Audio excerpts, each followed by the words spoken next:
Good evening, ladies and gentlemen. Tonight, the political spotlight shines on one of the most unforgettable exchanges in recent congressional memory. A clash not of mere words, but of conviction, wit, and sheer presence. On one side, Senator Marsha Blackburn, a seasoned Republican known for her sharp tongue and unwavering partisanship. On the other side, Representative Jasmine Crockett, a rising Democratic star, celebrated for her intellect, resilience, and fearless defense of truth. What unfolded inside that committee room was more than a debate. It was a moment that tested not just ideas, but respect, dignity, and the very boundaries of political discourse in Washington. Let's set the scene. The hearing had been tense from the start. The topic, domestic policy reforms, was already controversial. Senators and representatives were visibly restless, exchanging long stares and whispers before the cameras even began rolling. The atmosphere was electric, charged with anticipation, as if everyone knew sparks would soon fly. Marsha Blackburn entered the room with a smirk, confident, perhaps even overconfident.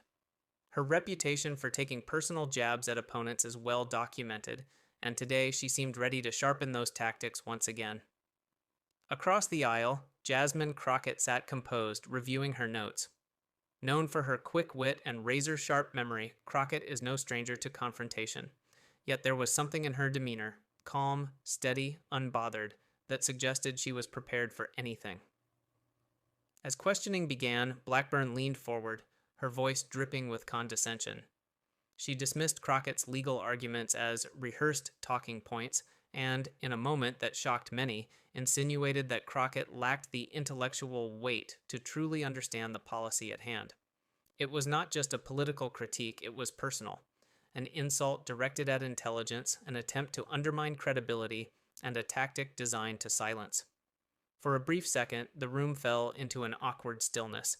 Staffers shuffled papers nervously. A few senators exchanged surprised glances. Even the cameras seemed to pause, but then Jasmine Crockett looked up. She adjusted her microphone, leaned forward ever so slightly, and began with a calm, deliberate tone. Senator Blackburn, intelligence is not measured by the volume of one's voice nor by the number of years one spends in office. Intelligence is measured by the consistency of truth, the strength of facts, and the courage to stand by them even when it is inconvenient.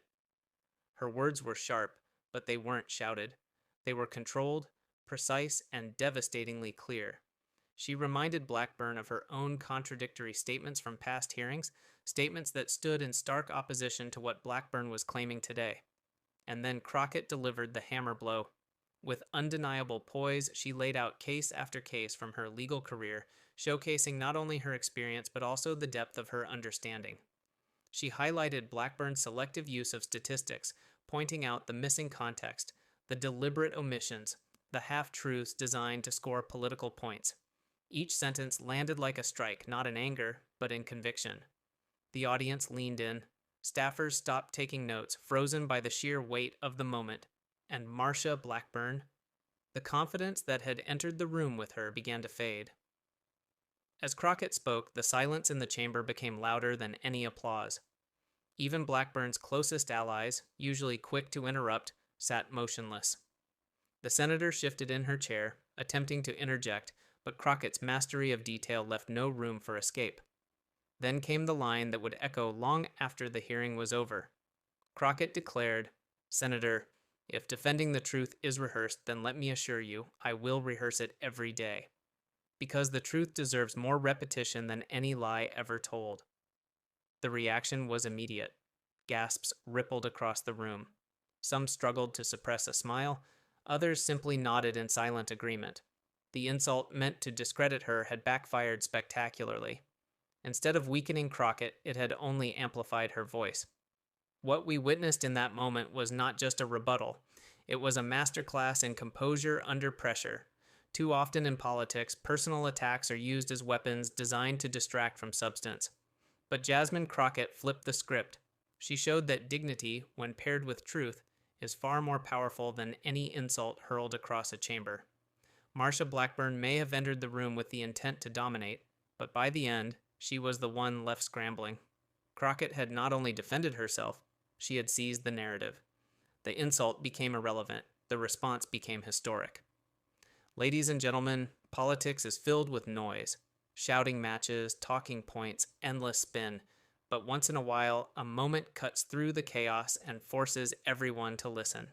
Today, that moment belonged to Jasmine Crockett. She didn't just respond, she commanded respect.